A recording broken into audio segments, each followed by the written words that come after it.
Good morning to all of you. बेटा हमारा जो चैप्टर चल रहा था दैट इज़ केमिकल काइनेटिक्स, और केमिकल काइनेटिक्स में भी हमने जो डिस्कस किया था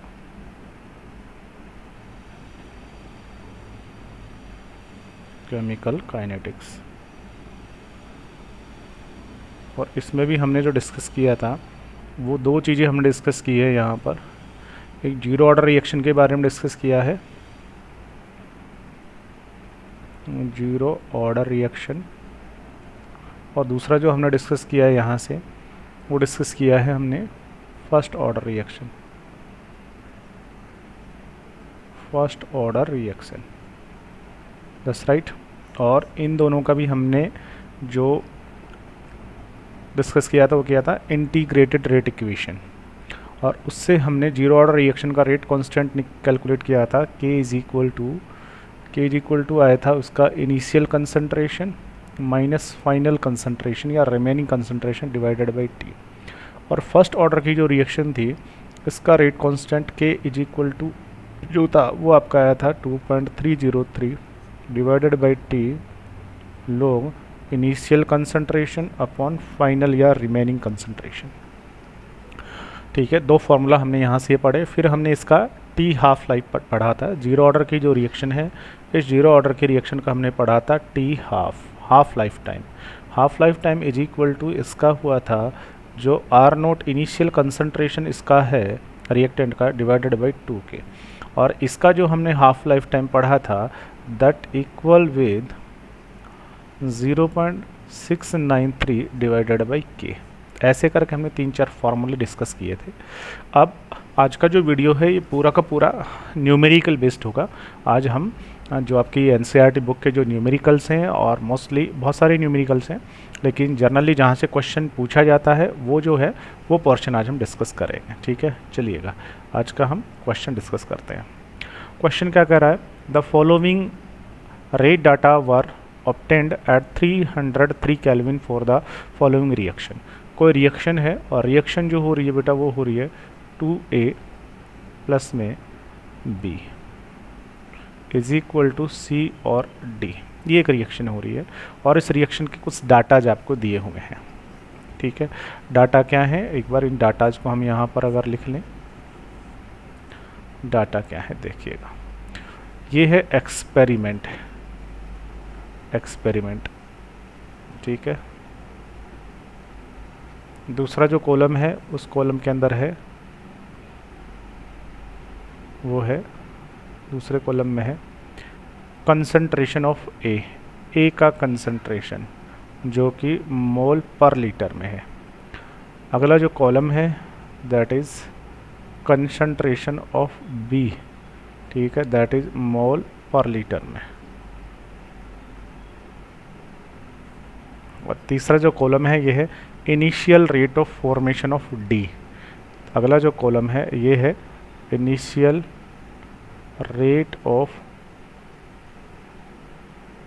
फॉर्मेशन ऑफ डी।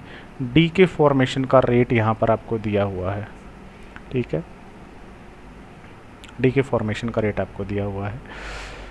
क्या है सुनिएगा, फर्स्ट एक्सपेरिमेंट सुनो क्या है। इस रिएक्शन के अकॉर्डिंग फर्स्ट एक्सपेरिमेंट देखिएगा, अगर आपने यहाँ से ए का इनिशियल जो कंसंट्रेशन लिया वो अगर आपने लिया है, ए का इनिशियल जो कंसंट्रेशन आपने लिया अगर वो आपने लिया है 0.1 मोल पर लीटर, और बी का इनिशियल जो कंसंट्रेशन आपने लिया वो भी अगर आपने 0.1 मोल पर लीटर लिया, तो फिर डी के फॉर्मेशन का जो रेट है वो रेट होता है 6.0 इंटू 10 की पावर -3। आगे है मोल पर लीटर पर मिनट, आगे जो है वो क्या है मोल पर लीटर पर मिनट। लीजिए ये डी के बनने का रेट है। सेकंड एक्सपेरिमेंट सुनिएगा, सेकंड एक्सपेरिमेंट कहता है जब आपने इनिशियल स्टार्टिंग में अगर ए जो है ये 0.3 मोल पर लीटर लिया, दैट्स राइट, तो और बी कितना लिया है, बी जो आपने लिया है वो लिया है 0.2 मोल पर लीटर, तो फिर डी के बनने का जो रेट है ठीक है ना। डी के बनने का जो रेट है वो है 7.2 इंटू 10 की पावर -2, दैट्स राइट, मोल पर लीटर पर मिनट।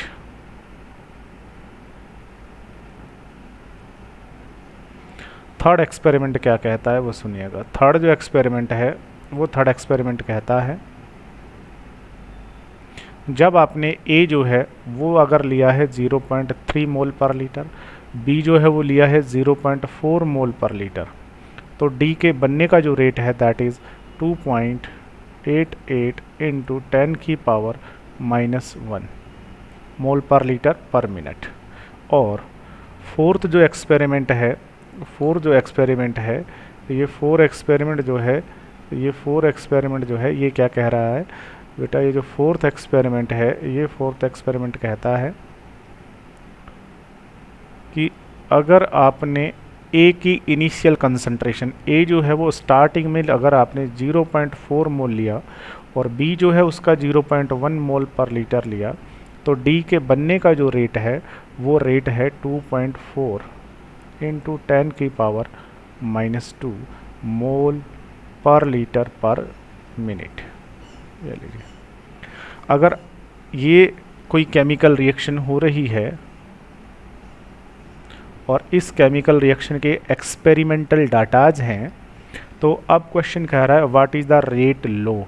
आप इसका रेट लो बता दीजिए। It means rate law expression आपसे वो पूछ रहा है। दूसरा पूछ रहा है what is the order with respect to each reactant and the overall order. फिर वो पूछ रहा है कि ए के रेस्पेक्ट में ऑर्डर रिएक्शन का, बी के रेस्पेक्ट में ऑर्डर रिएक्शन का, और ओवरऑल ऑर्डर रिएक्शन का टोटल ऑर्डर क्या होगा। That's right.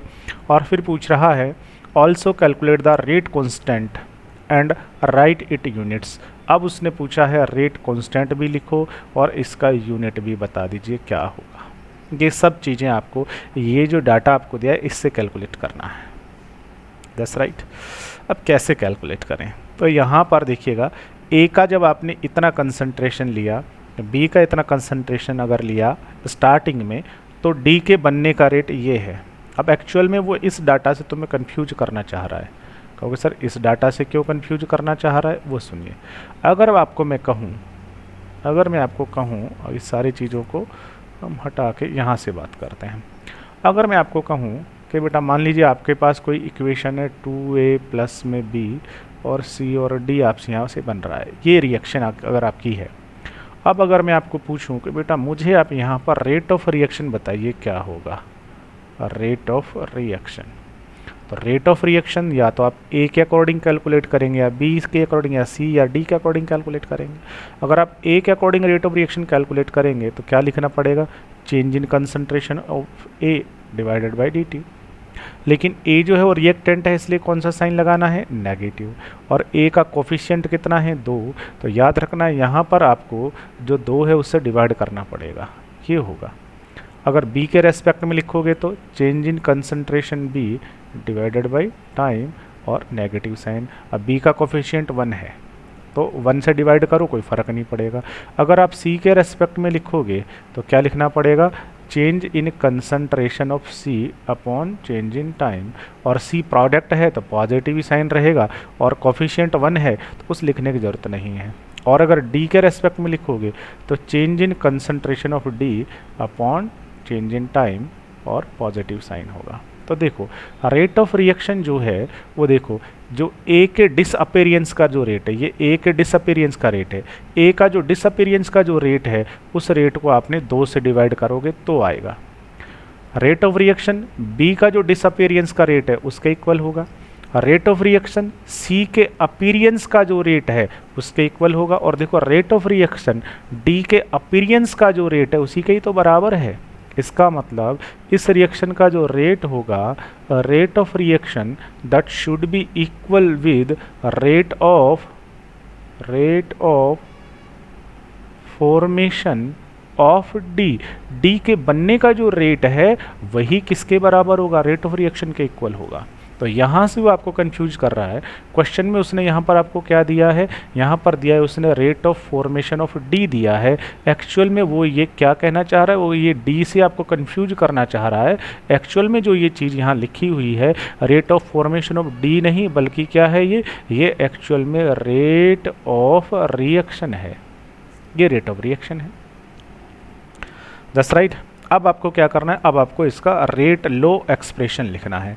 अब रिएक्शन आपकी ये है, तो बताइए इसका रेट लो एक्सप्रेशन क्या होगा। तो कहोगे कि सर इसका रेट लो एक्सप्रेशन होगा rate of reaction directly proportional होगा किसका, active mass of A, active mass of A, और प्रोडक्ट किसके साथ में, एक्टिव मास ऑफ बी। लेकिन इनकी पावर्स क्या होगी, तो देखो ए का कोफिशिएंट 2 है तो पावर 2, अब आपको याद होना चाहिए ये मोल के बराबर हो भी सकता है नहीं भी हो सकता है। That's right. तो इसका पावर कुछ भी हो सकता है। तो हमने यहाँ पर सपोज किया कि ए की जो पावर है वो मान लीजिए x और b की जो पावर है वो है y, ये लीजिए ये इसका क्या हो जाएगा, रेट ऑफ एक्सप्रेशन हो गया है। इसको अगर मैं थोड़ा सा सॉल्व करूंगा तो बताइएगा क्या आ जाएगा, rate of reaction is equal to, proportional को हटाऊंगा तो कांस्टेंट लगाना पड़ेगा, active mass of A dot active mass of B. That's right. ये लीजिए ए की पावर x और b की पावर y, ये आपका हो जाएगा रेट लो एक्सप्रेशन। ये आपके पास हो गया है रेट लो एक्सप्रेशन। अब आपको पूछ रहा क्या था, रेट लो एक्सप्रेशन लिखो, रेट लो एक्सप्रेशन ये हो गया। लेकिन अब आपको यहाँ से x और y की वैल्यू चाहिए एक्चुअल में, और जो x की वैल्यू होगी वो होगा order of reaction with respect to a, और b की जो वैल्यू होगी वो होगी order of reaction respect to b। That's right. अब ये वैल्यू हम कैसे कैलकुलेट करें भाई, तो ये बहुत इजी है। देखिएगा अगर ये जो रेट ऑफ एक्सप्रेशन है ये, अगर इसको हम फर्स्ट एक्सपेरिमेंट पर अप्लाई करें तो बताइए फर्स्ट एक्सपेरिमेंट पर अप्लाई करोगे तो रेट ऑफ रिएक्शन कितना है फर्स्ट एक्सपेरिमेंट में, इतना है। तो इस रेट ऑफ रिएक्शन की जगह हम यहाँ लिखेंगे, तो आप कहोगे फर्स्ट एक्सपेरिमेंट में रेट ऑफ रिएक्शन कितना है, रेट ऑफ रिएक्शन है 6.0 इंटू 10⁻³ मोल पर लीटर पर मिनट इज इक्वल टू क्या होगा, इज इक्वल टू होगा rate constant K. That's right. और फिर क्या होगा, एक्टिव मास ऑफ ए। बताइए ए का एक्टिव मास कितना है, तो फर्स्ट एक्सपेरिमेंट पर अगर आप ये रेट लो इक्वेशन अप्लाई करोगे तो ए का फर्स्ट एक्सपेरिमेंट में जो कंसंट्रेशन एक्टिव मास है वो है 0.1। तो आपको यहाँ पर क्या लिखना पड़ेगा, यहाँ पर आप लिखेंगे ए का जो एक्टिव मास है दैट इज 0.1, और ए के रेस्पेक्ट में आपने ऑर्डर क्या माना हुआ है, एक्स माना हुआ है, तो पावर क्या होगी इसकी जो पावर है वो होगी एक्स। और बी का इनिशियल जो कंसंट्रेशन आपने जूम किया हुआ है वो कितना है, बी का जो आपने कंसंट्रेशन लिया स्टार्टिंग में वो भी 0.1, ये लीजिए। और बी के रेस्पेक्ट में ऑर्डर कितना जूम किया हुआ है वाई। तो फर्स्ट एक्सपेरिमेंट पर जब हम ये रेट लो एक्सप्रेशन अप्लाई करेंगे तो ऐसे लिखा जाएगा। अब अगर मैं यही rate law expression second experiment पर अप्लाई करूँ तो बताइए सेकंड वाले पर रेट ऑफ रिएक्शन इतना है, कितना है रेट ऑफ रिएक्शन 7.2 इंटू 10⁻², ये है, इज इक्वल टू किसके बराबर होगा के, और बोलेगा कंसंट्रेशन कितनी है, तो देखिएगा सेकंड एक्सपेरिमेंट में जो ए का कंसंट्रेशन है दैट इज 0.3 और पावर एक्स। That's right. इसका कितना है, बी का 0.2 और पावर वाई। सेम ऐसे ही अगर मैं थर्ड एक्सपेरिमेंट के लिए बात करूं तो रेट ऑफ रिएक्शन कितना है, that is 2.88 into 10⁻⁻1 is equal to rate constant K, और ए का कंसंट्रेशन कितना है, ए का कंसंट्रेशन जो है वो है आपका 0.3 पावर एक्स, और बी का जो कंसंट्रेशन है दैट इज़ 0.4 पावर वाई। और फोर्थ एक्सपेरिमेंट के लिए यही रेट लो एक्सप्रेशन बनेगा। रेट ऑफ रिएक्शन कितना है 2.4 into 10⁻² is equal to rate constant K. That's right. concentration of A is 0.4 की पावर x और कंसंट्रेशन ऑफ बी इज 0.1 की पावर वाई। ये लीजिए, तो सबसे पहले तो हमने उसका रेट लो एक्सप्रेशन लिखा। रेट लो एक्सप्रेशन में ए का कंसंट्रेशन बी का कंसंट्रेशन दोनों का होगा। अब पता नहीं कितनी कितनी पावर से तब हमने एक्स वाई जूम की है, ये होगा। कंफ्यूज करने के लिए उसने यहाँ पर क्या दिया हुआ था, डी का फॉर्मेशन रेट दिया हुआ था, बट एक्चुअल में वो रेट ऑफ रिएक्शन होगा, वो हमने वहाँ से अंडरस्टैंड करके समझा है। अब ये जो रेट लो एक्सप्रेशन आया, इसको हमने फर्स्ट सेकंड थर्ड चारों एक्सपेरिमेंट के लिए लिखा। अब अगर आपको इसका एक्चुअल रेट लो एक्सप्रेशन चाहिए, ए के रेस्पेक्ट में ऑर्डर, बी के रेस्पेक्ट में ऑर्डर, और ओवरऑल अगर आपको ऑर्डर चाहिए, तो ऑर्डर जो था वो तो हम कहाँ से निकालते हैं, इस एक्स और वाई से निकालते हैं ऑर्डर। तो बेटा अब क्वेश्चन अराइज होता है, सर ये एक्स वाई कहाँ से आएंगे, तो बेटा इन एक्स वाई को कैलकुलेट करते हैं। एक्स वाई को कैलकुलेट करने के लिए देखिएगा, तो चारों एक्सपेरिमेंट के लिए जो आपने यहाँ पर ये जो इक्वेशंस लिख दी हैं, इन चारों इक्वेशन को अब आपने सॉल्व करना है। ठीक है, सॉल्व करेंगे। सॉल्व कैसे करेंगे, तो देखिएगा, सॉल्व करने के लिए आप किन्हीं भी दो का डिवाइड कर दीजिए।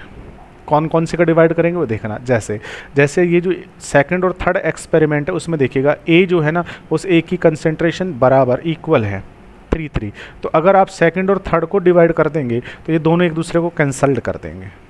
ठीक है, सेम उसी तरीके से अगर आप फर्स्ट और फोर्थ को डिवाइड करेंगे, तो फर्स्ट में बी का कंसंट्रेशन 1 और फोर्थ में भी 1, तो ये दोनों एक दूसरे को कैंसल्ड कर देंगे, इनका रेशियो अगर आप निकाल लें तो। ठीक है, तो आपने क्या करना है, आपने इक्वेशन सेकंड और थर्ड को डिवाइड कर दो, चाहे फर्स्ट और फोर्थ को डिवाइड कर दो। ठीक है ना, तो आप इसे सॉल्व कर सकते हैं। चलिए अभी हम इसे सॉल्व करते हैं। बोलिएगा, पहले कौन कौन सी इक्वेशन को, कौन कौन से एक्सपेरिमेंट को डिवाइड करते हैं, तो पहले हम क्या करते हैं, जैसे ए है ना, इसको कैंसल्ड करना है। ठीक है, तो ए के कौन कौन सी वैल्यू कॉमन है, ये और ये, तो इन दोनों को ही डिवाइड कर दीजिए। तो आपको क्या करना है, इक्वेशन सेकंड और थर्ड को डिवाइड लगाना है, इनका रेशियो निकालना है। तो आप क्या कर दीजिए, इक्वेशन जो सेकंड है डिवाइडेड बाय इक्वेशन थर्ड कर दीजिए।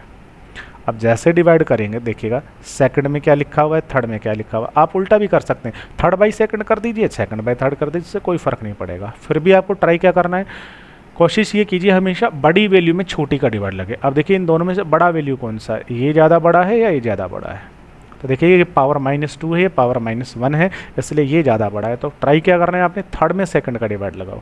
वैसे सेकंड में थर्ड का लगाओगे तो भी आंसर वही आएगा, चलो हम सेकंड में थर्ड का लगा दें। ठीक है, चलिएगा, तो क्या आ जाएगा आपके पास में 7.2 × 10 की पावर -2 लगा दिया डिवाइड दोनों का, तो दोनों का कंप्लीट डिवाइड ऐसे लगता चला जाएगा।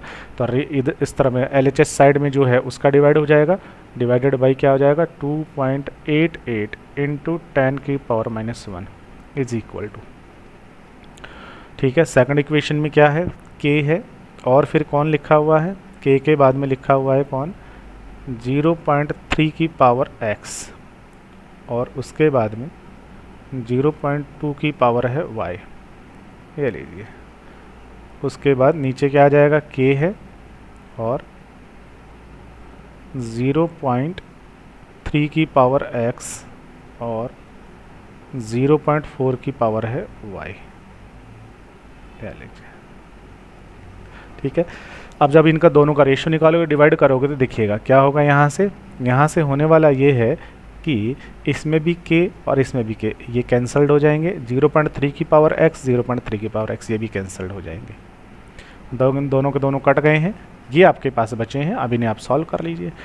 अगर आप इसको सॉल्व करेंगे तो देखिएगा क्या होगा, यहाँ से -2 पावर, ये -1 पावर, तो आई थिंक इस -1 से इसका -1 पावर कैंसल्ड हो जाएगा, तो ऊपर -1 पावर बचेगा।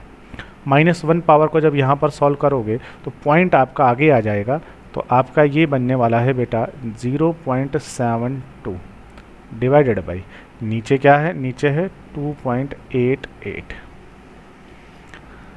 इज इक्वल टू, उधर क्या बच गया है, उधर देखिएगा ऊपर है 0.2 की पावर y, और नीचे क्या है, नीचे है 0.4 की पावर y।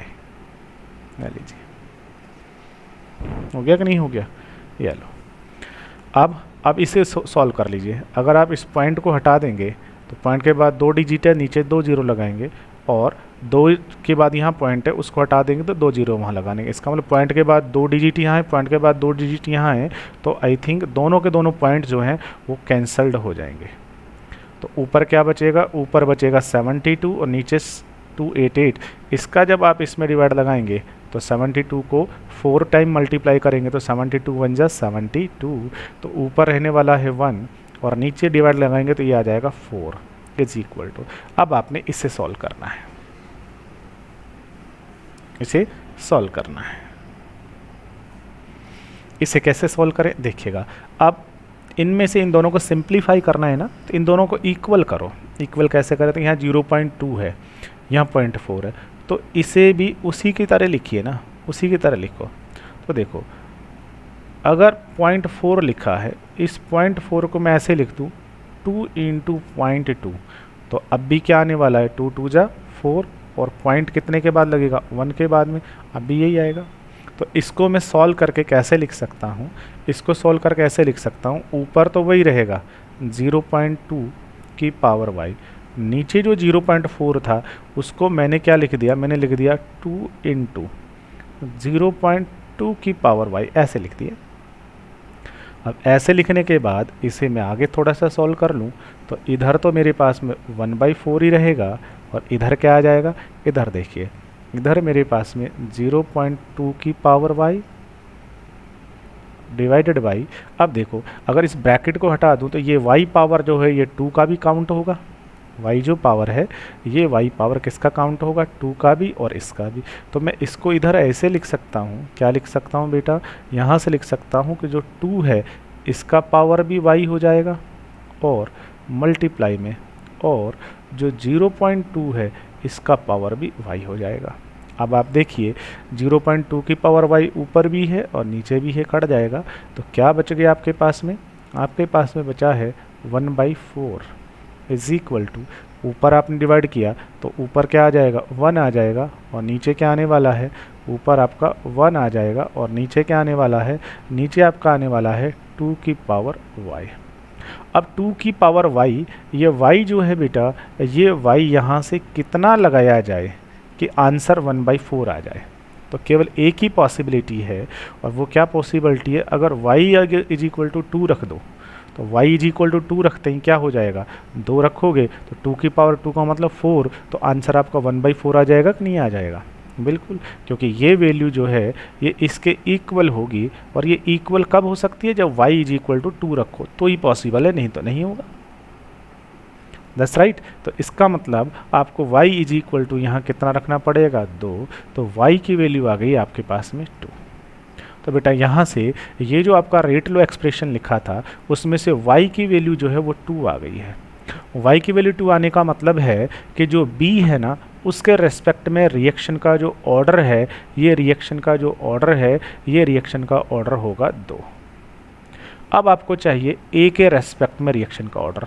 अब ए के रेस्पेक्ट में जो रिएक्शन का ऑर्डर है इसे तो एक्स बताएगा, अब की बार आपको एक्स चाहिए। अब x कहाँ से लाएं, तो x को अगर आपने कैलकुलेट करना है तो ऑब्वियसली आपको ये b हटाना पड़ेगा, b से b कैंसिल करना पड़ेगा, और b से b को कैंसिल करना है ना, तो फिर आपको अब की बार कौन सी इक्वेशन को सॉल्व करना पड़ेगा, इक्वेशन जो आपकी कौन सी वाली है, इक्वेशन जो है आपकी फर्स्ट और जो फोर्थ इक्वेशन है इनको सॉल्व करना पड़ेगा। ठीक है, अब आप क्या कीजिए, फर्स्ट में चाहे 4 का डिवाइड लगा दो, चाहे 4 में फर्स्ट का डिवाइड लगा दो, तो ट्राई करना है बड़ी में छोटी का, दोनों में बड़ा कौन सा है, बड़ी ये वाली यूनिट बड़ी वैल्यू बड़ी है या ये वैल्यू बड़ी है, तो ये वैल्यू बड़ी है, 10 की पावर -2 है, वो -3 है, वो छोटी है, तो इसमें उसका डिवाइड लगा दीजिए। ठीक है, चलिए अभी हम इसे सॉल्व करते हैं, थोड़ा सा इसे में अभी हम इसे सॉल्व कर लेते हैं। ठीक है, सॉल्व करते हैं, तो अब की बार क्या करते हैं, ज़्यादा इजी रहेगा, जो आपकी इक्वेशन नंबर 4 है उसमें डिवाइड किसका लगा दीजिए, इक्वेशन नंबर 1 का डिवाइड लगा दीजिए। 4 क्या है, 4 ये रहा, 4 में क्या है 2.4 इंटू 10 की पावर -2 डिवाइडेड बाई 1, 1 क्या है 6 इंटू 10 की पावर -3, ये लीजिए, इज इक्वल टू क्या है 4 में क्या है k है, ठीक है, और कौन है k के अलावा है 0.4 की पावर x, और कौन है, और 0.1 की पावर y, डिवाइड करना है, k तो 1 वाली में भी है, ये लीजिए, और कौन है 1 में 0.1 की पावर है x,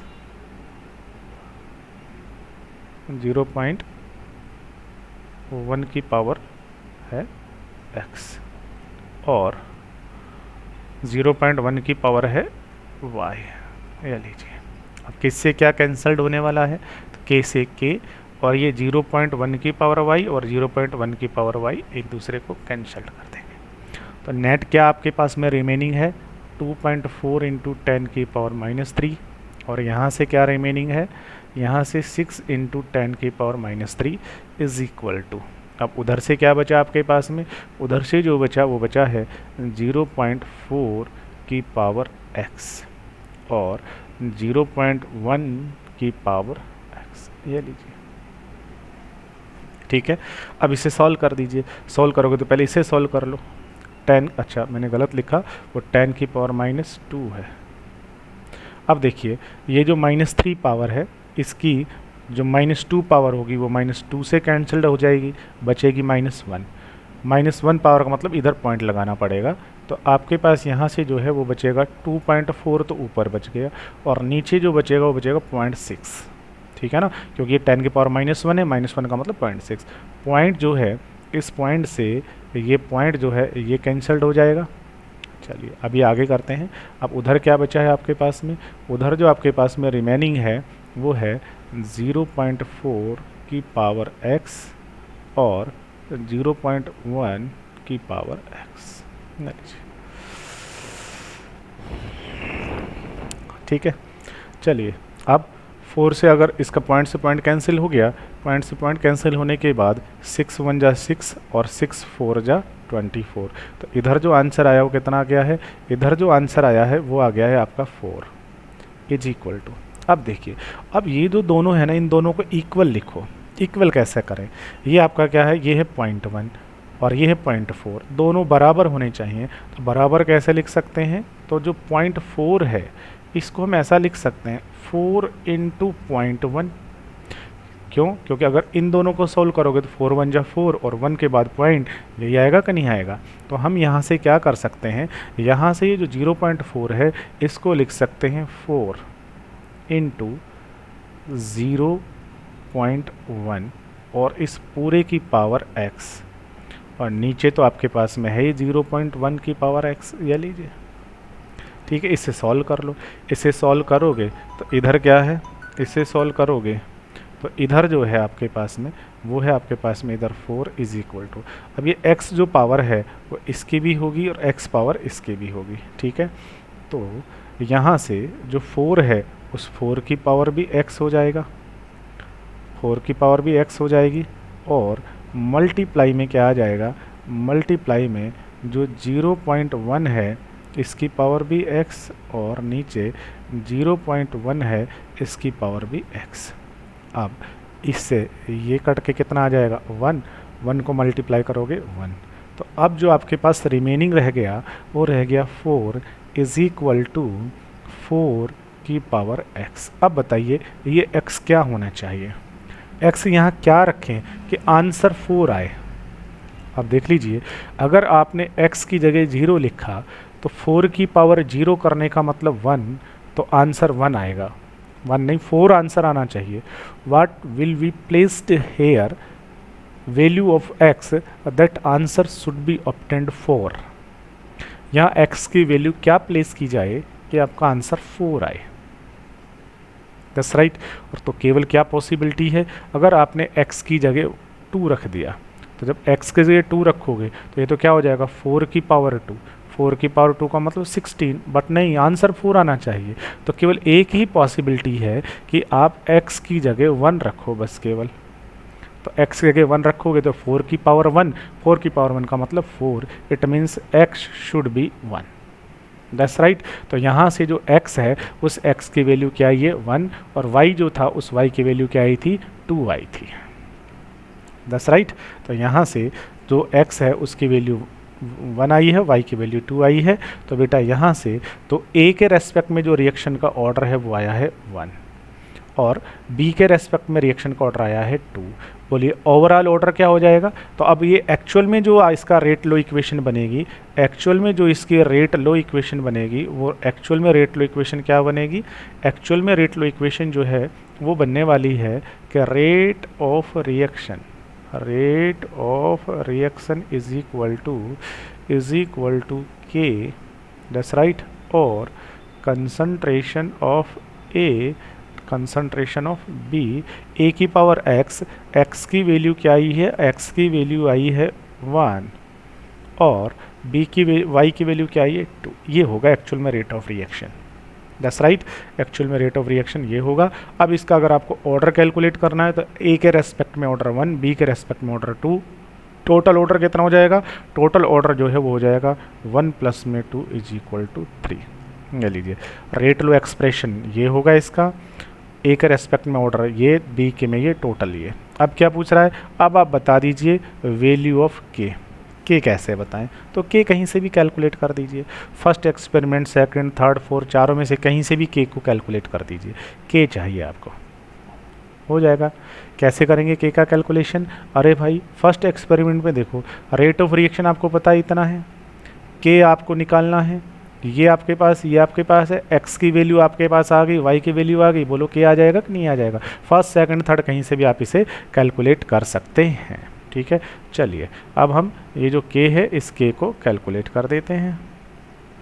चलो के को कैलकुलेट करते हैं, फर्स्ट एक्सपेरिमेंट से ही कर देते हैं। फर्स्ट एक्सपेरिमेंट क्या कहता है, फ्रॉम फर्स्ट एक्सपेरिमेंट,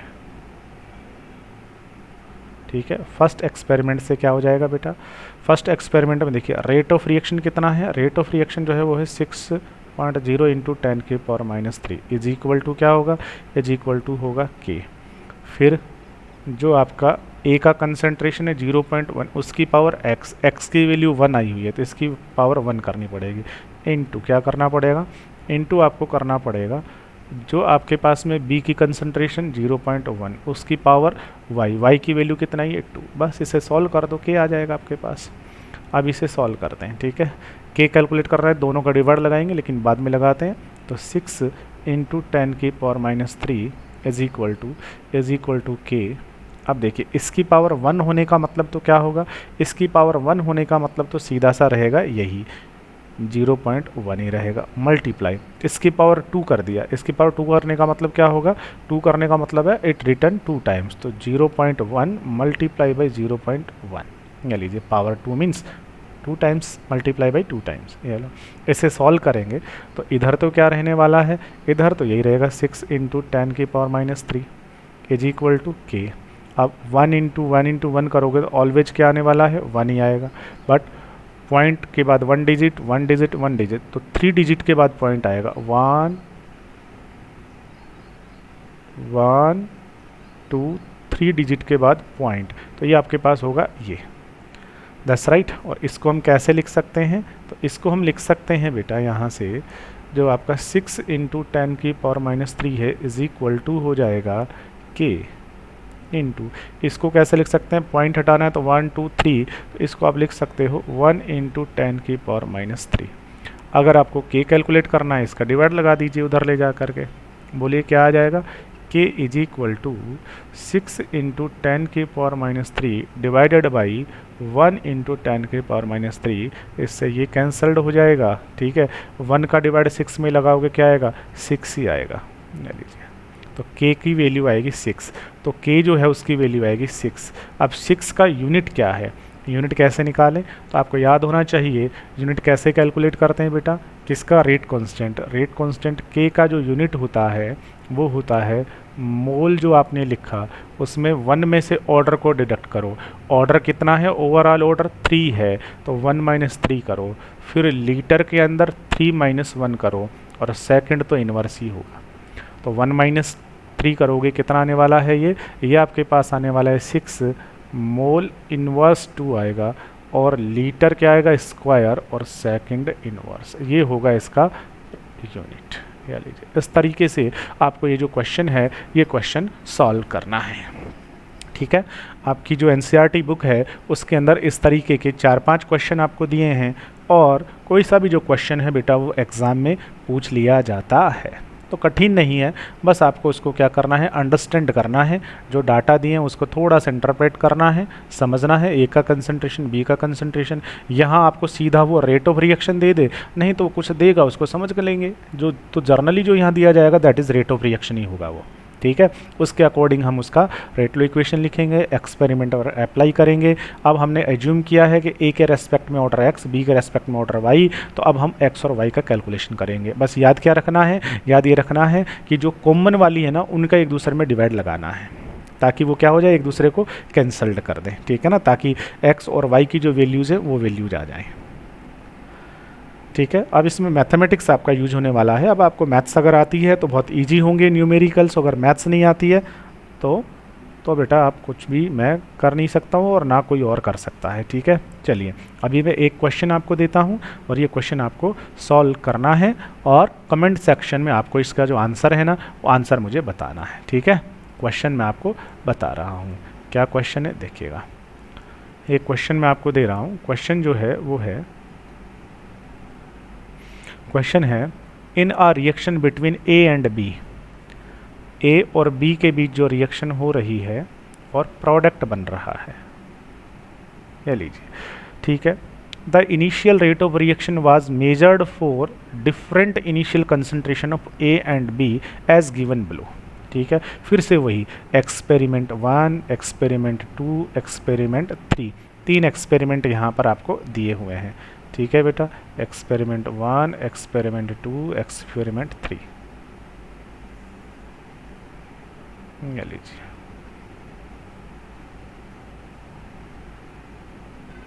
तीन एक्सपेरिमेंट आपके पास में हो गए हैं। ये जो है एक्सपेरिमेंट फर्स्ट, ये सेकंड और ये थर्ड। इनिशियल कंसंट्रेशन ऑफ ए का जो कंसंट्रेशन है यहाँ से ए का कंसंट्रेशन, और ये जो कंसंट्रेशन है ये किसका है, ये है बी का कंसंट्रेशन, ठीक है। ए का इनिशियल जो कंसंट्रेशन है वो है 0.20 मोल पर लीटर, 0.20 मोल पर लीटर और 0.40 मोल पर लीटर, दैट्स राइट। बी का जो कंसंट्रेशन है ये मोल पर लीटर है, याद रखेंगे आप, मोल पर लीटर। बी का जो इनिशियल कंसंट्रेशन है वो फर्स्ट एक्सपेरिमेंट में कितना है, फर्स्ट एक्सपेरिमेंट में है ये 0.30, सेकंड एक्सपेरिमेंट में है 0.10 और फोर्थ एक्सपेरिमेंट में है 0.05, ये लीजिए। अब रेट ऑफ रिएक्शन यहाँ पर उसने दिया है कि रेट ऑफ रिएक्शन कितना है, ठीक है।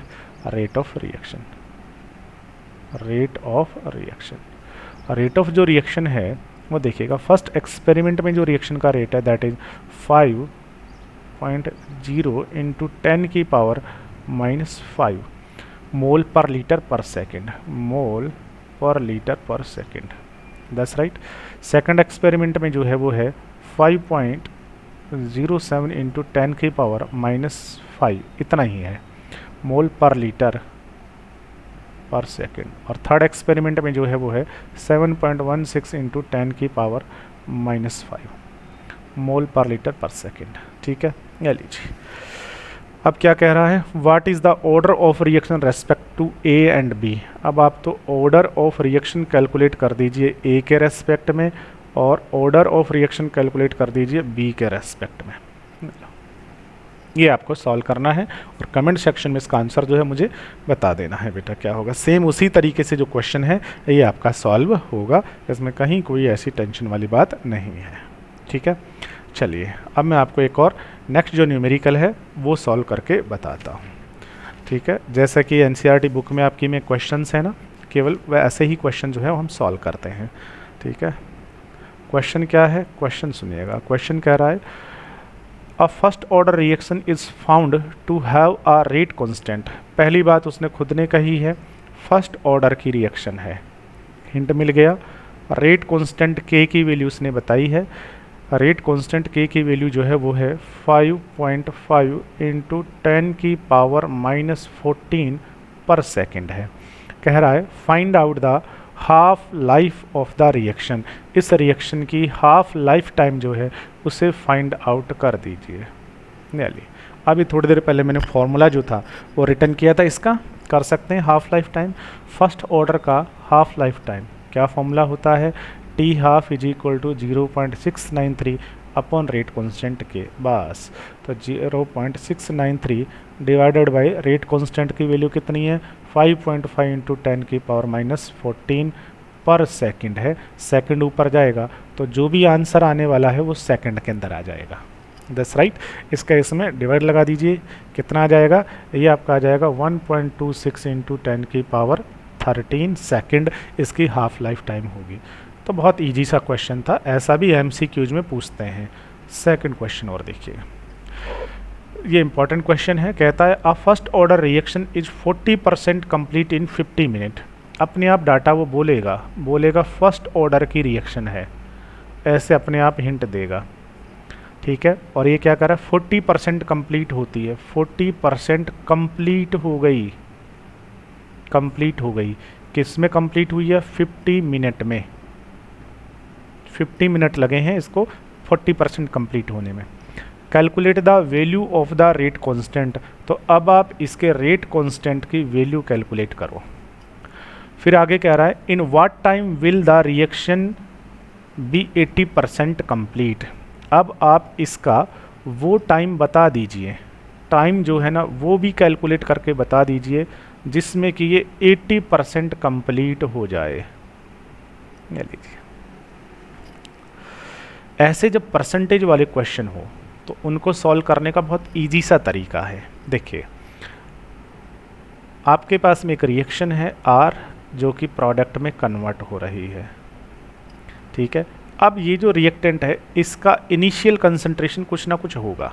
जब परसेंटेज का क्वेश्चन हो तो हमेशा ही आपको इनिशियल जो कंसंट्रेशन है, शुरू वाला जो कंसंट्रेशन होता था R0, वो आप 100 लीजिए, मोल पर लीटर 100 ले लीजिए, ठीक है।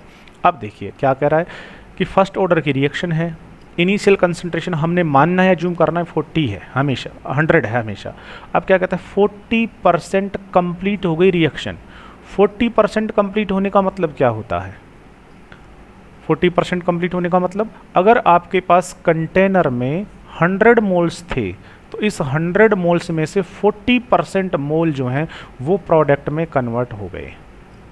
तो 100 का 40% निकालोगे तो 100 का 40% को जब भी हम हटाएंगे तो डिवाइडेड बाई 100 करेंगे तो इज इक्वल टू 40 आएगा ना 40% का मतलब। तो 40% कंप्लीट होने का मतलब क्या हुआ, 100 मोल से 40 मोल प्रोडक्ट में कन्वर्ट हो गए। तो रिमेनिंग अमाउंट क्या बचा, बस यही गड़बड़ होगी। 40% वो कंप्लीट हुई है,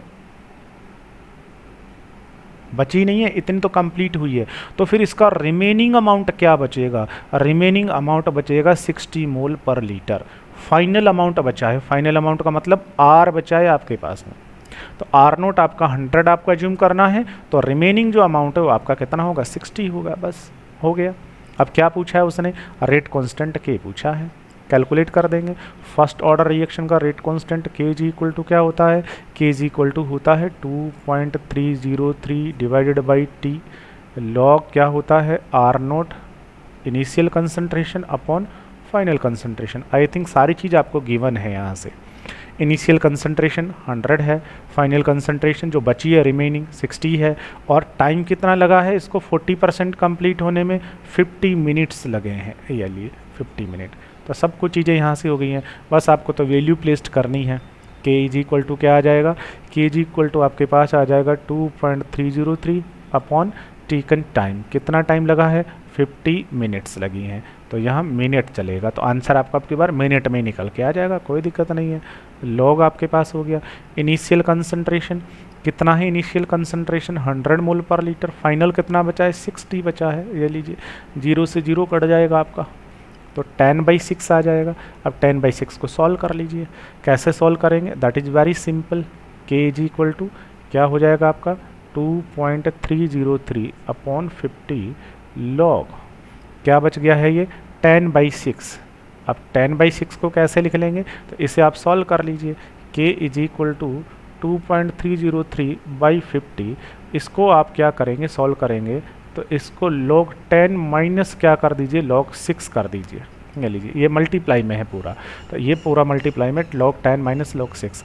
log 10 की वैल्यू 1 होती है, log 6 की वैल्यू आपको log टेबल जो है उससे देख लेनी है कितनी होती है log 6 की वैल्यू, ठीक है। जो भी log 6 की वैल्यू होती है उस log 6 की वैल्यू को यहाँ पे रख दीजिए,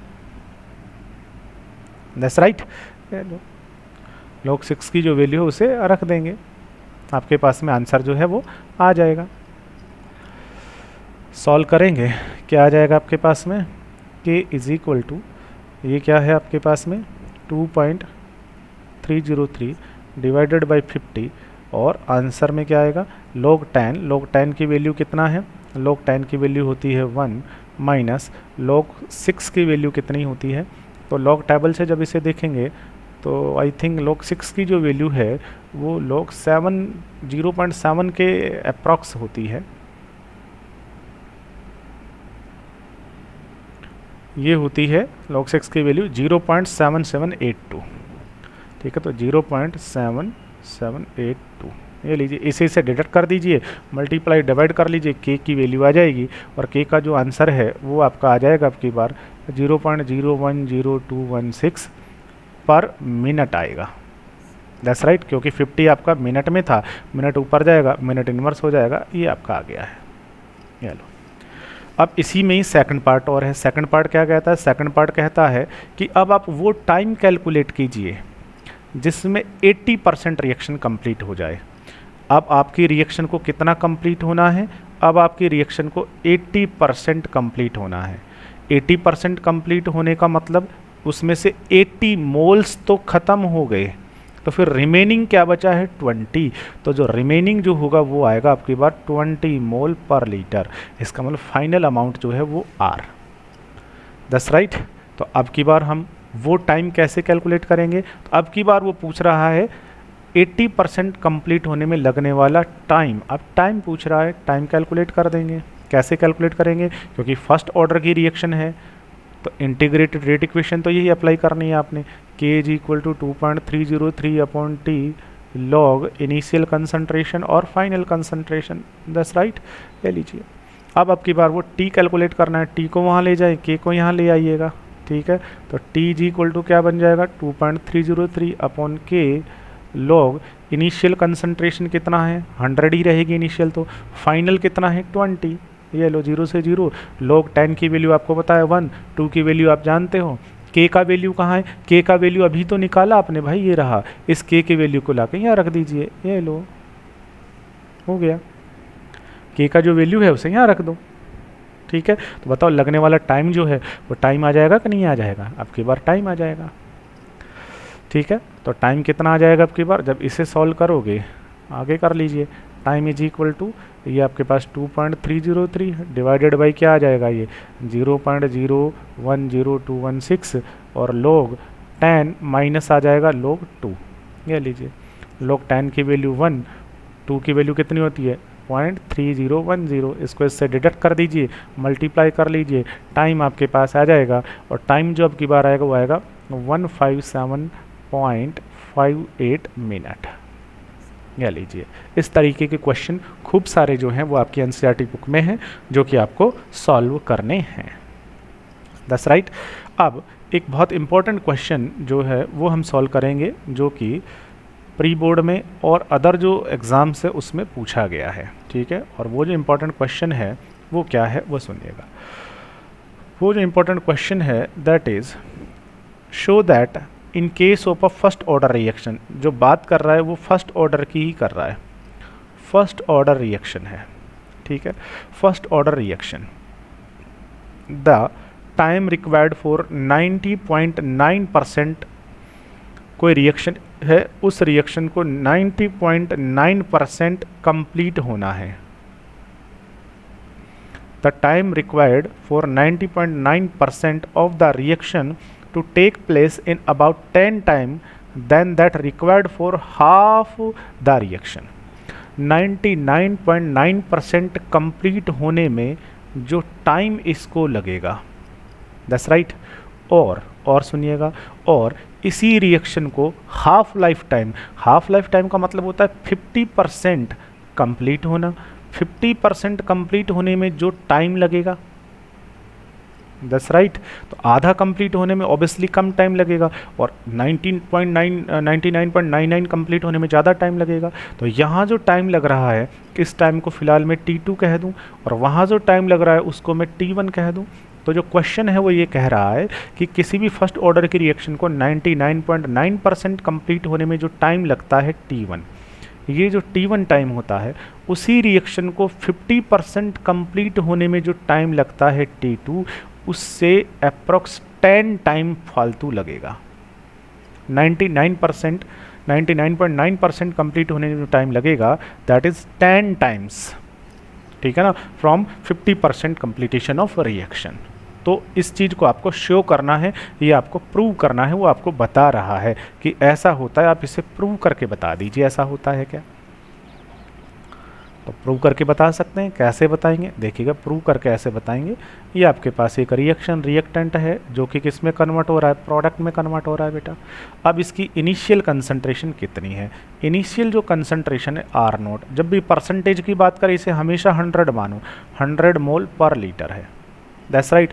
रिएक्शन को कितना कंप्लीट होना है, 99.9% कंप्लीट होना है। तो ये जो रिएक्शन है इस रिएक्शन को कंप्लीट होना है, कितना कंप्लीट होना है, 99.9% कंप्लीट होना है। तो फिर बताइए इसका रिमेनिंग अमाउंट क्या बचेगा, R। अगर आपने कंटेनर जो है उस कंटेनर में 100 मोल अगर आपने लिए तो उस 100 में से 99.9% तो प्रोडक्ट में कन्वर्ट हो गया, तो फिर रिमेनिंग कितना बचेगा, तो जो रिमेनिंग बचेगा वो बचेगा 0.1, क्यों 100 मोल में से इतने तो कन्वर्ट हो गए, इतना परसेंट का मतलब इतना ही होगा, इतने तो प्रोडक्ट में कन्वर्ट हो गए, तो रिमेनिंग क्या बचा, 0.1 मोल। तो जो रिमेनिंग अमाउंट है वो होगी 0.1 मोल पर लीटर, ये लीजिए। और लगने वाला टाइम, इस टाइम को मैं क्या कह सकता हूँ, T1 कह दूँ, या फिर T1 ना कहूँ तो मैं इस टाइम को क्या कह देता हूँ, ये जो टाइम है इस टाइम को कह देता हूँ T 90.9% कह देता हूँ।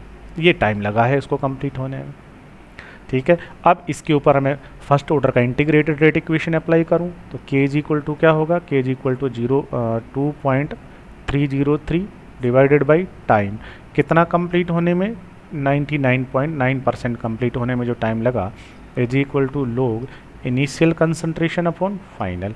अब सारी वैल्यूज को रख दीजिए तो क्या आ जाएगा आपके पास आएगा k is equal to 2.303 is equal to t कौन सा है ये, 99.9%, और आगे क्या हो जाएगा, आगे हो जाएगा लोग, ठीक है। R0 की वैल्यू इनिशियल कंसंट्रेशन कितना है, 100, तो R0 की वैल्यू है 100 डिवाइडेड बाई रिमेनिंग अमाउंट कितना है, रिमेनिंग अमाउंट जो है वो है 0.1, ये लीजिए 0.1। अब इसका पॉइंट हटाएंगे तो ऊपर एक और जीरो लगानी पड़ेगी, ऊपर क्या हो जाएगा, ये 1000 हो जाएगा। इसे जब सॉल्व करोगे तो k इज इक्वल टू 2.303 आएगा डिवाइडेड बाई क्या आ जाएगा, टाइम आ जाएगा, कौन सा टाइम है ये, 99.9% वाला, और आगे क्या आ जाएगा, आगे आपका आ जाएगा लोग 100 जो है इसको क्या लिख सकते हैं, 10 की पावर 3, 100 को 10 की पावर 3 लिख देंगे, ठीक है। तो क्या आ जाएगा आपके पास में, k is equal to 2.303 divided by t time, कितना टाइम है, 99.9% वाला, ठीक है। और आगे क्या लिखना पड़ेगा, log 10 की पावर 3। अब इसे सॉल्व करोगे तो इसको आगे ले आओ, 3 log 10 की वैल्यू 1, इसका मतलब सीधा सा 3 हो गया है। तो जो रेट कांस्टेंट यहाँ से आएगा ना k, वो k इज इक्वल टू होगा 2.303 इंटू 3 डिवाइडेड बाई क्या हो जाएगा, टाइम, कौन सा टाइम है ये 99.9% वाला टाइम है, ठीक है बेटा। ये जो टाइम है ये कौन सा है, ये जो टाइम है ये 99.9% वाला, ये लीजिए। अब ये इसका रेट कांस्टेंट आपके पास हो गया है। अब देखिएगा, अब कहता है कि नहीं यही आपके पास रिएक्शन है, यही रिएक्शन है। अब सेकंड कंडीशन अप्लाई करते हैं, यही रिएक्शन है, इस रिएक्शन को प्रोडक्ट में कन्वर्ट होना है रिएक्टेंट को। इनिशियल जो कंसंट्रेशन आपने ली है R0, ये R0 कितनी है, 100 मोल पर लीटर ये, ठीक है बेटा। अब की बार इसने कितना कंप्लीट होना है, 50% कंप्लीट होना है, 50% कंप्लीट होना है। तो 50% कंप्लीट होने का मतलब 50 कंप्लीट हो गया, तो रिमेनिंग अमाउंट क्या बची, रिमेनिंग अमाउंट आपके बार 50 बचेगी। तो बताइए R इज इक्वल टू क्या होगा, R इज इक्वल टू 50 होने वाला है। अब इसमें जो टाइम लगा है दैट इज T हाफ भी कह सकता हूँ, 50% कंप्लीट होने में इतना ही टाइम लगता है T हाफ, या T हाफ ना कहो तो इसे T कह दूँ 50%, ठीक है। चलिए अब इसके लिए मैं अप्लाई करूँ first order integrated rate equation, के इज इक्वल टू क्या आएगा 2.303 अपॉन टी।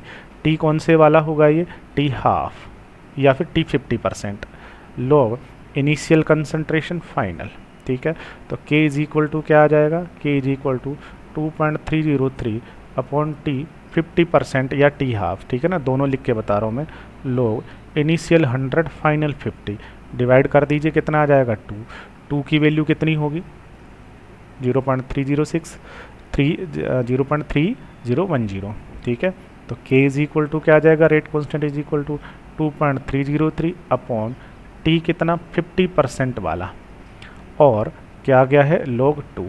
log 2 की वैल्यू लिख देंगे यहाँ से, तो rate constant k is equal to 2.303 divided by T कौन सा 50% वाला, और मल्टीप्लाई में 0.3010 ये लीजिए।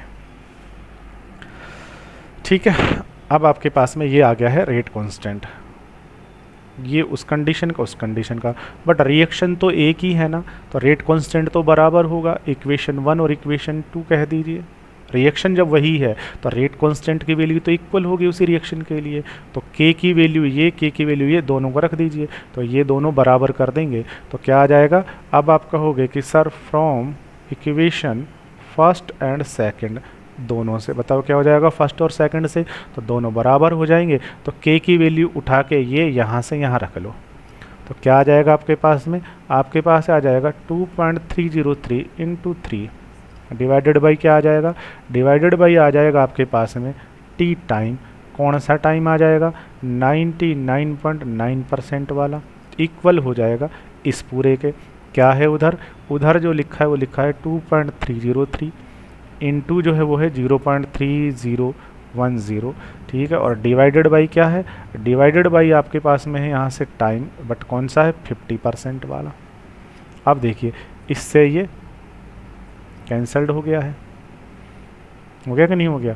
अब इसको क्रॉस मल्टीप्लाई कर या ऐसे सॉल्व कर लीजिए।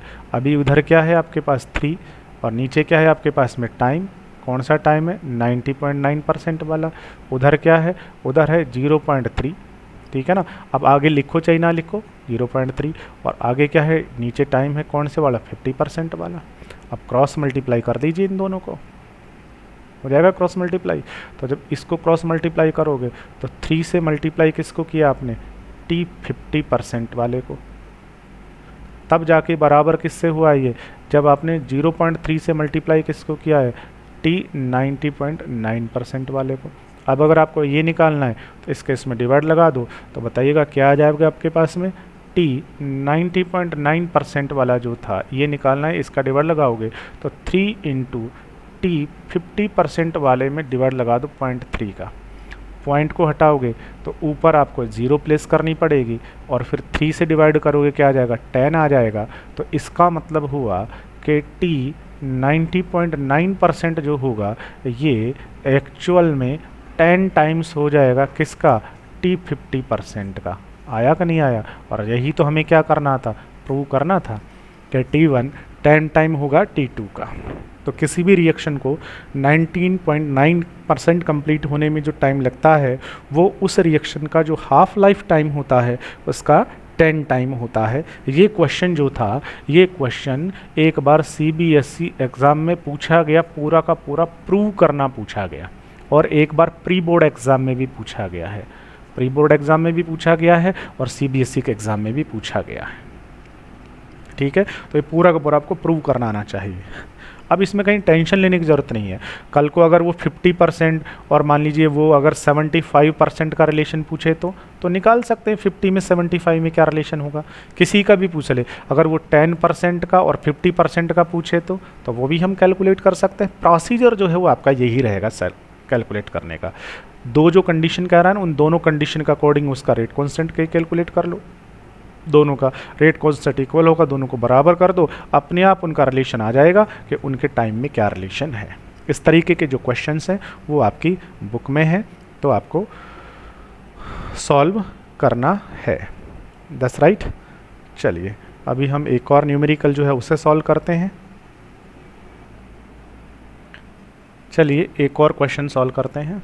क्वेश्चन क्या कह रहा है, क्वेश्चन जो है वो है a first order reaction has a specific, देखो क्वेश्चन में अपने आप सबसे पहले आपको कहेगा फर्स्ट ऑर्डर रिएक्शन, हिंट दे दिया उसने, ऑर्डर रिएक्शन हो गई इतनी बात। तो फिर क्या कह रहा है, has a specific rate reaction, अब की बार उसने टर्म चेंज किया है बस केवल, उसने क्या दिया है आपको, स्पेसिफिक रेट रिएक्शन दिया है, rate of reaction. Specific rate of reaction का मतलब ही क्या होता है, इसका मतलब ही भाई रेट कांस्टेंट होता है, कंफ्यूज कर रहा है, रेट कांस्टेंट आपको दिया है के, ठीक है, के की जो वैल्यू आपको दी है वो कितनी दे रहा है, वो कह रहा है के का जो वैल्यू है वो है 10⁻³ सेकंड इनवर्स। अच्छा यहाँ से यूनिट देख के भी बता सकते हो, के का यूनिट अगर ये है इसका मतलब फर्स्ट ऑर्डर की रिएक्शन होगी, दैट्स राइट। अब कह रहा how much time will it take, how much time, इसका मतलब टाइम पूछ रहा है यहाँ पर, it will take for 10 gram of the reactant, आपके पास जो रिएक्टेंट है वो रिएक्टेंट कितना है, रिएक्टेंट जो है वो है 10 gram, 10 gram of reactant to reduce to 10 gram of reactant to reduce, इस 10 ग्राम रिएक्टेंट को रिड्यूस होना है, और कितना तक रिड्यूस होना है, 2.5 ग्राम तक रिड्यूस होना है, रिड्यूस टू 2.5 ग्राम, यहाँ तक उसे रिड्यूस होना है, दैट्स राइट। तो कितना टाइम यहाँ से लगने वाला है वो टाइम कैलकुलेट कर दीजिए बस केवल, हो गया डाटा। रिएक्टेंट है, प्रोडक्ट में उसे कन्वर्ट होना है, इनिशियल कंसंट्रेशन तुम्हें दे दिया है, फाइनल जो कंसंट्रेशन है वो आपका ये होगा 10 ग्राम, फाइनल कितना बचना चाहिए, उसे रिड्यूस होते होते कहाँ तक रिड्यूस हो जाना है, 2.5 ग्राम तक रिड्यूस हो जाना है, दैट्स राइट। या लीजिए तो कितना टाइम यहाँ से लगने वाला है ये टाइम कैलकुलेट कर दो, कर सकते हैं। फर्स्ट ऑर्डर रिएक्शन के लिए के जी इक्वल टू क्या होता है, के जी इक्वल टू होता है 2.303 upon T log initial concentration upon final concentration, बस। इस क्वेश्चन में आपसे क्या पूछ रहा है, टी पूछ रहा है, तो टी को कैलकुलेट करना है तो टी को वहाँ ले जाओ, टी जी इक्वल टू क्या हो जाएगा 2.303 अपॉन के को यहाँ ले आओ, ठीक है, log R naught upon R, रख दो तीनों value, T G equal to क्या होगा 2.303, के की वैल्यू कितनी है 10⁻³ log R naught initial amount कितना है, इनिशियल जो अमाउंट है वो है 10 ग्राम डिवाइडेड बाई रिमेनिंग जो अमाउंट है वो कितना है, दैट इज 2.5 ग्राम, 2.5 को उसमें डिवाइड लगा दो, कितना आ जाएगा, 2.5 का डिवाइड लगाओगे तो आई थिंक 4 आ जाना है सीधा सीधा सा। ये लीजिए टी जी इक्वल टू क्या आ गया 2.303 डिवाइडेड बाई 10⁻³ और लॉग 4, लॉग 4 की वैल्यू आपको होना चाहिए, लॉग 2 की जो वैल्यू होती है उससे डबल कर दो, लॉग 4 की वैल्यू आ जाएगी, ठीक है बेटा। तो टी इज इक्वल टू क्या आ जाएगा 2.303 डिवाइडेड बाई 10⁻³ पर सेकंड है तो आंसर सेकंड में आने वाला है, और लॉग 4 की वैल्यू कितनी होती है 0.602। ले लीजिए दोनों को डिवाइड मल्टीप्लाई कर दो, दोनों को जब मल्टीप्लाई करोगे, ठीक है, और डिवाइड किसका लगाना है 10⁻³ का लगा देना है, तो जो आपके पास आंसर आएगा वो आ जाएगा आपका t is equal to 1386.6 second. इस तरीके से आप किसी भी क्वेश्चन को सॉल्व कर सकते हैं, दैट्स राइट। तो आपकी बुक में बेटा बहुत सारे न्यूमेरिकल्स हैं, आपको वो जो न्यूमेरिकल प्रॉब्लम्स हैं वो आपको सॉल्व करनी है। इसके बाद में बहुत सारे जो टॉपिक हैं लास्ट के, जैसे आर्हेनियस इक्वेशन है, एक्टिवेशन एनर्जी है, कॉलिजन थ्योरी का मेन जो पार्ट है वो सब इस बार चैप्टर से डिलीट कर दिए हैं। तो अब जो रिमेनिंग जो पार्ट बचा है उसमें एक्टिवेशन एनर्जी और जो आर्हेनियस इक्वेशन है उनके बारे में थोड़ा थोड़ा डिस्कस करेंगे, क्योंकि एलिमेंट्री आइडिया आपको आना चाहिए।